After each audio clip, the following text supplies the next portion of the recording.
قلت له احنا اقليه عدديه، لكن احنا الاغلبيه الاستراتيجيه عندنا، مو عند غيرنا.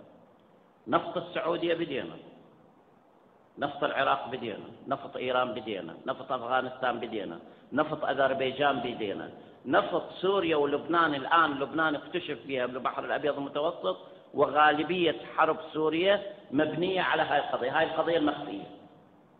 واحد من اكبر مناجم النفط والغاز الان اكتشف حديثا. المضايق الرئيسيه لا اقل الان مضيق باب المندب في البحر الاحمر، ومضيق هرمز هو بدينا، باعتبار مضيق باب المندب بيد الحوثيين ومضيق هرمز بيد الايرانيين.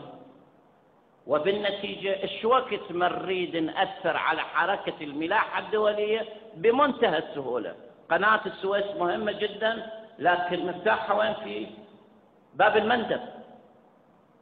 احنا موجودين على البحر الابيض المتوسط، موجودين على الخليج العربي، موجودين في بحر العرب، موجودين على المحيط الهندي.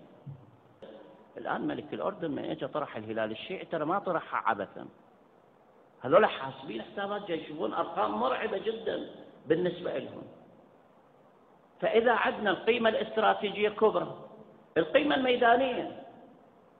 الميدانيه الان حزب الله في لبنان اخذ الميدان السياسي والامني بطوله وعرضه.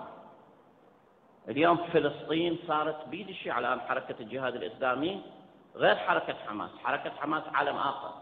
اليوم التغير الامني اللي صار في سوريا، تفتكرون جيش سوري سواه؟ جيش السوري ما اقدر احكي. اليوم التغير الامني اللي صار في سوريا، تفتكرون جيش سوري سواه؟ جيش السوري ما اقدر احكي. لكن مو هو يفارق عن اربعاتنا، تجي تعتني الناس المجاهده، القوات الخاصه، الناس اللي تضحي تعتني وتتعنى وتستشهد وتقاتل، يجون يعطوهم اياه يقولوا لهم عمي هذا خلصناكم من عند المنطقه تحررت. ثاني يوم يعيفوها ويروحون لو يبيعوها لو بحالات الفساد او حالات الخيانه يبيعوها. اللي وقف القضيه وقفها الشيعة العراقيين والشيعة اللبنانيين والشيعة السوريين. ولذلك الآن حصل عندنا تغير هائل جدا عند العلويين.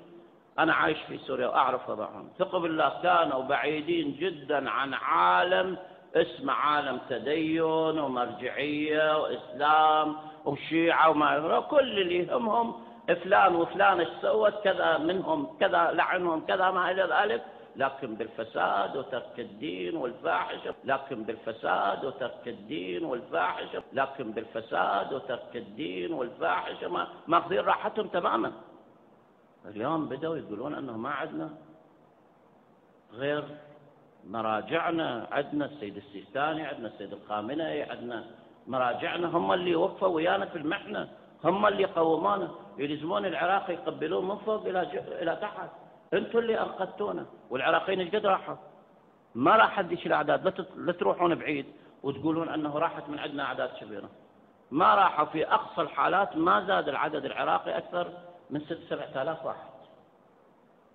حزب الله ما جاب القوات الاساسيه، لا جابوا القوات الاحتياطيه مالتهم. عندنا بالعراق، انا ما اتحدث عن العراق، كل الوضع الشيعي ممسوك بطريقه بعيده. نعم ما عندنا نظام على طريقة الشرطة وغير الشرطة، لا المراجع مو شرطة ولا عندهم وسائل تنفيذية. ولذلك اليوم مو عبثا يجون الأمريكيين يتفقون ويا الإيرانيين، ولذلك اليوم مو عبثا يجون الأمريكيين يتفقون ويا الإيرانيين، ولذلك اليوم مو عبثا يجون الأمريكيين يتفقون ويا الإيرانيين.